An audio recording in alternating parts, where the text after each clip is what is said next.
In 1929, Carl Schmitt, the German jurist who joined the Nazi Party in 1933, published an essay called The Age of Neutralizations and Depoliticizations. Quite the mouthful. Now, this essay is often included in the same volume as The Concept of the Political. I've already done a video on that, so I thought I would cover this much shorter essay as well. And one of the reasons to have a look at this is because it provides a really interesting account of history. So Schmitt is providing this as kind of background material in order to understand the 20th century. And he actually says our present situation can be understood only as the consequence of the last centuries of European development. So he's trying to understand where Europe has come from in order to think about where it is going. And so I created this little infographic, you might say, just to kind of show you his account of history, and we'll go through it here step by step. So Schmitt starts us off in the 16th century, and he argues that in the 16th century, the dominant domain was theology. So at this point, most problems were settled by discussing them in relation to religious doctrine. And if we think about the main intellectuals during the period, these would be theologians. And for each era, he talks about different kinds of clerks, as he refers to them. So clerk, there we go, or intellectuals. The other way to think about theology in this period is that it leads to a particular kind of state, and this is characterized by the Latin expression cuius regio, cuius religio, or whose region this religion. If you think, for instance, of the wars of religion in the 16th century, you might have, let's say, a Lutheran ruler in one place and a Catholic one in another, and if the Lutheran ruler controls an area, then he can make Lutheranism the main religion, right? So this is what a lot of these conflicts were about.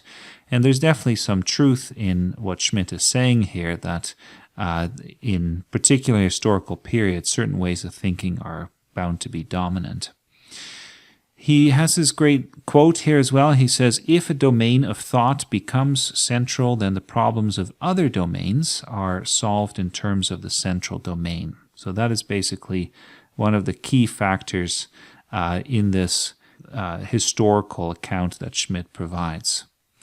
It's interesting there that he does provide a kind of law that we can apply, but elsewhere he also says that this particular movement through history that we see in Europe, that is not a universal law. So in other cultures, you might have very different experiences, and he's not trying to say that every culture is going to go through a similar kind of historical process.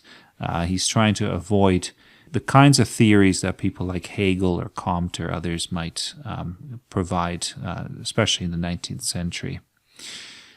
The other thing he wants to say is that each of these periods, even if there's a dominant domain, it is nevertheless the case that you're going to find the remnants of previous domains as well, the spent stages as he calls it.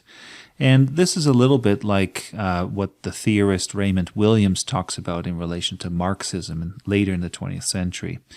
So you might kind of compare Raymond Williams' understanding of hegemony to this as well.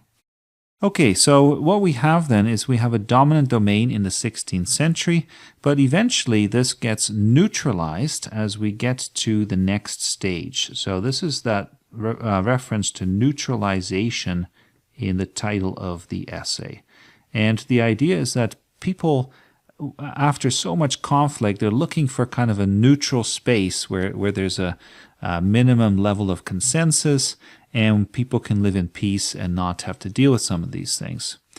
But inevitably, the neutral domain becomes an area of struggle again, because Schmitt says you can never avoid struggle, and he really seems to believe that it is in struggle that we feel most human, which then requires a lot of tension and a lot of conflict, and maybe that kind of worldview actually creates conflict as well, you could argue. Now, as we move to the 17th century, he suggests that what happens here is that we have the most influential shift of all of these, and this is where we move to rationalism, to metaphysics, to a kind of natural system of thought, which replaces the more theologically central one in the 16th century. We get thinkers like Galileo and Kepler. Many of these are scientists, but we have political theorists as well, like Hobbes. And all of them are creating systems, natural systems, in which they can understand things like morality and law and so on.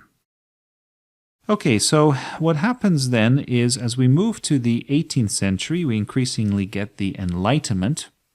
Another thing we get at this point is what we refer to as deism. So deism means that God is increasingly further away. For somebody like Newton, even though he's creating a natural system or looking at the laws of the universe, God can still be very much a personal God. But increasingly with deism, God becomes this kind of concept. God starts things out, he puts the universe into motion, but then over time he kind of stays in the background, kind of sits in his rocking chair, you might say, and watches everything from a distance.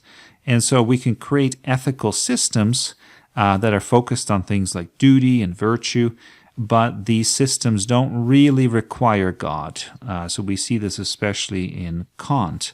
And Kant focuses a lot on the categorical imperative, this idea that if we're going to have some kind of morality, our morals should be universalized, right? We should be able to say that they apply in all circumstances. So something like lying is always wrong, for instance. So we see this perspective, and the way to improve ourselves then is not so much through science, although that doesn't go away, but it's especially through education. We have to become enlightened here.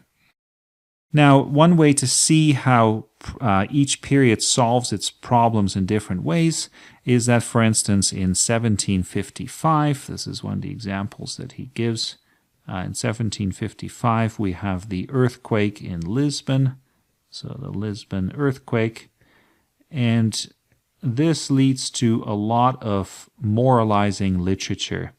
So people kind of talk about, what is the lesson, what is the moral of this particular event, whereas in the 20th century, people might just say, well, it's just a natural event. Why do we need to take some kind of lesson away from this?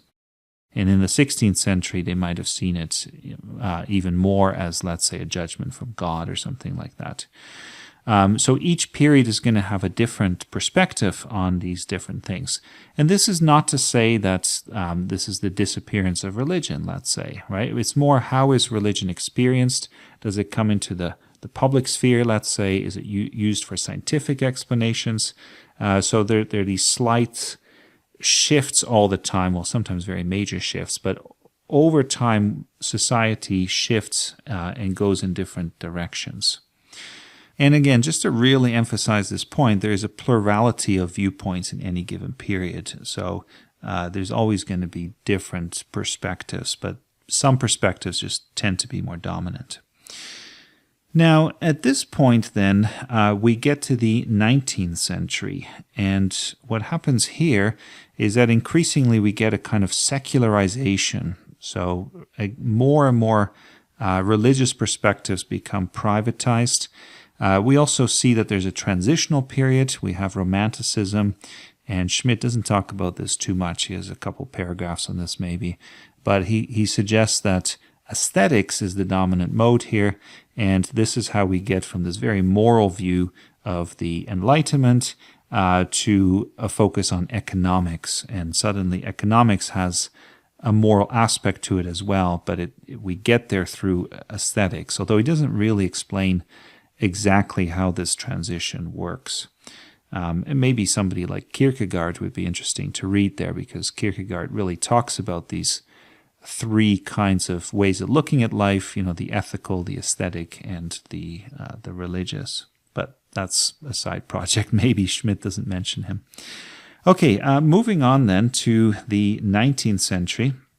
This is really the age of liberalism, and I mention this because in our previous video on the concept of the political, I spent a lot of time talking about how Schmitt saw the 19th century as the era of liberalism, when there's this desire for the economy to be everything and the government should not be too strong. We don't want the government to get in the way of individual freedom, property, capitalism, any of these kinds of things.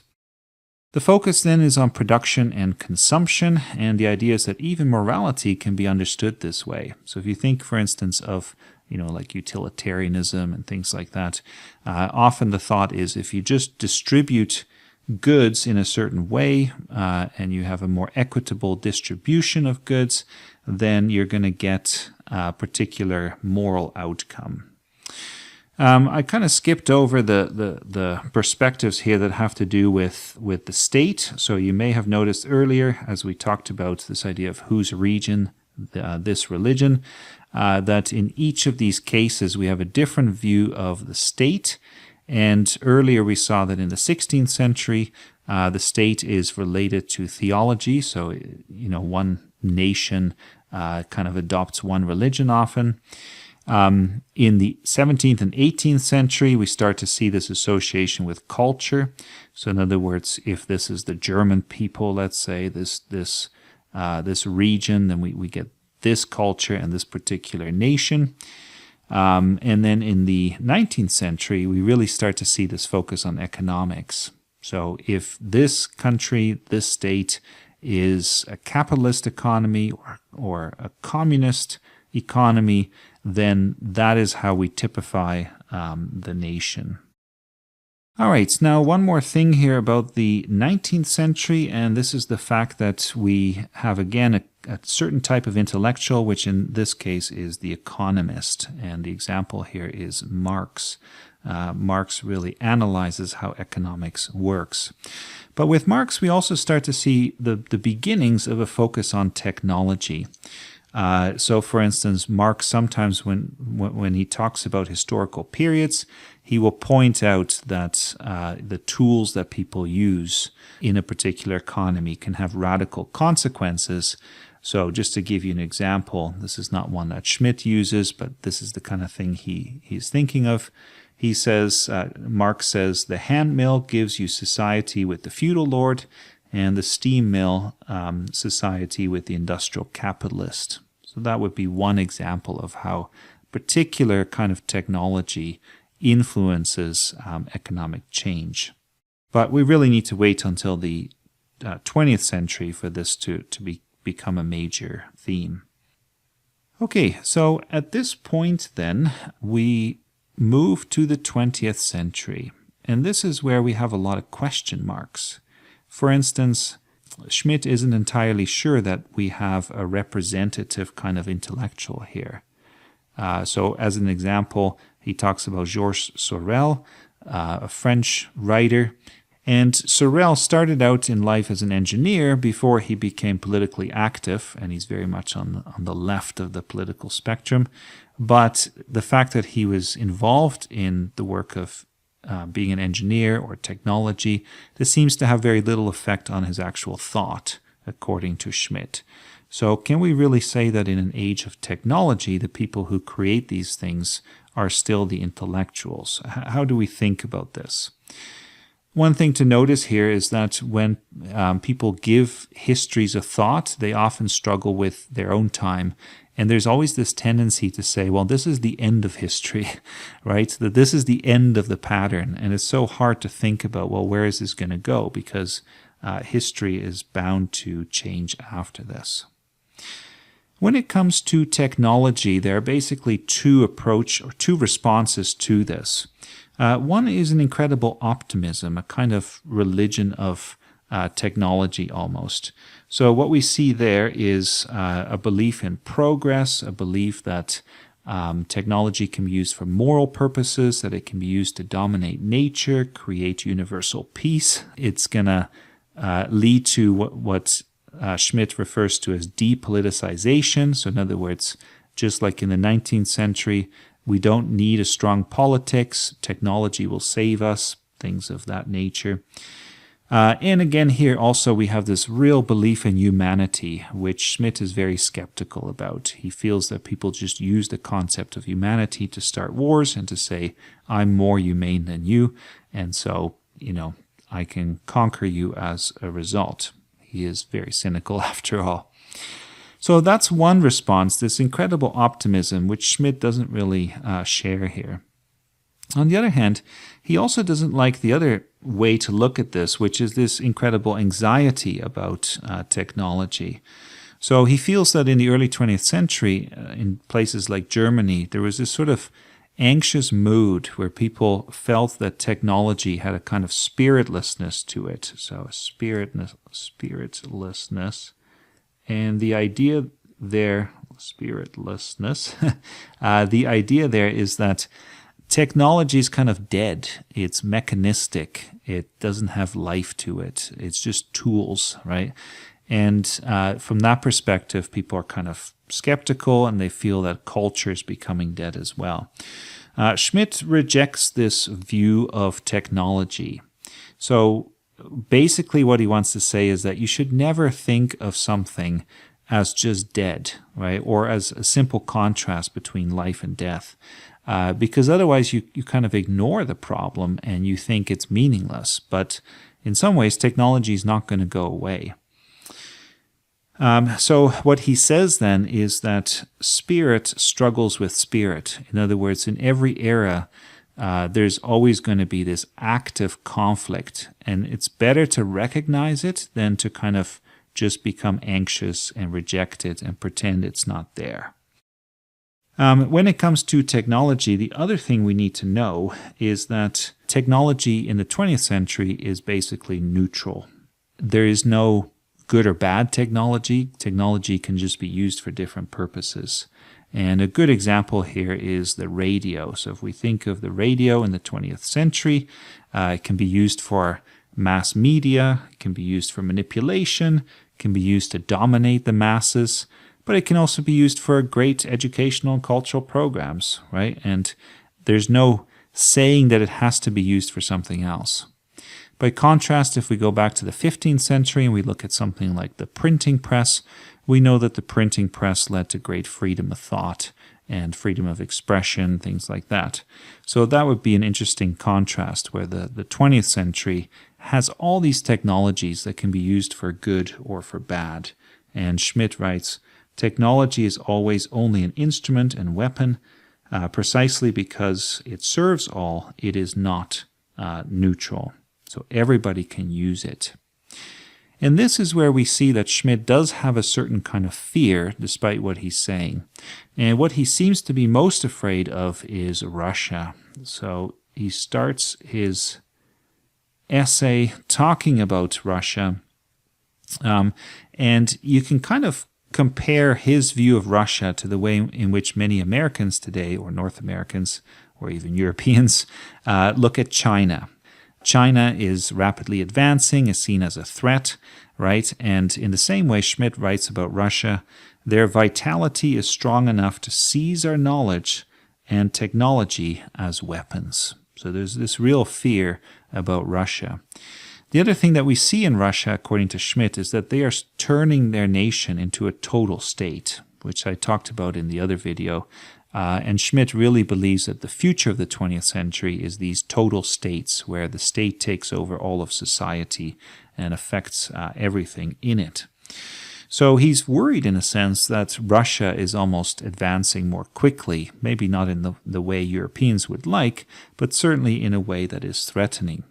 And what we see here then is that in every era, as Schmitt likes to say, there's always going to be these friend-enemy groupings. Everything is about conflict. You cannot avoid the conflict. You're going to face it one way or the other. And so you might as well be very aware of it. Now, the last thing to recognize here is that he has a particular attitude towards this kind of historical change and this kind of conflict. And I'll read an interesting quote here that comes towards the end of the essay. He says, every new elite originates from asceticism, right, which is kind of leading a strict life and denying yourself certain things. from asceticism and voluntary or involuntary poverty. Poverty meaning above all the renunciation of the security of the status quo. So what you see there is that in many movements, as you get a new period of history, the people who are at the forefront, who are in the vanguard, they lead these kinds of ascetic lives where they know that history is coming, they work hard towards it, they deny themselves certain things, but they're not satisfied with the status quo. They want, through conflict, to usher in a new order. And I've always found it fascinating that if you read the Jewish philosopher Hannah Arendt, she's often talked about how the Nazis had a kind of nihilism to them. So the idea that they were so disillusioned and they had nothing really that they wanted to live for. There was this destructive tendency built right into their thought, and this affected the way they acted. So I think you might see a little bit of that in Schmitt as well, this desire for going through the crucible, going through this kind of moment of nothingness and coming out the other side and dominating history over the course of this. That's maybe a bit of a dark reading of Schmitt, but I think it's important to point out some of the potential repercussions because people often gloss over them and make him seem out to be a fairly innocent thinker. But there's a lot of darkness, I think, in his world as well. But I hope this is useful nevertheless, and I think one of the big things to take away from Schmitt is that he does give us these really interesting and insightful perspectives on the course of history and also politics.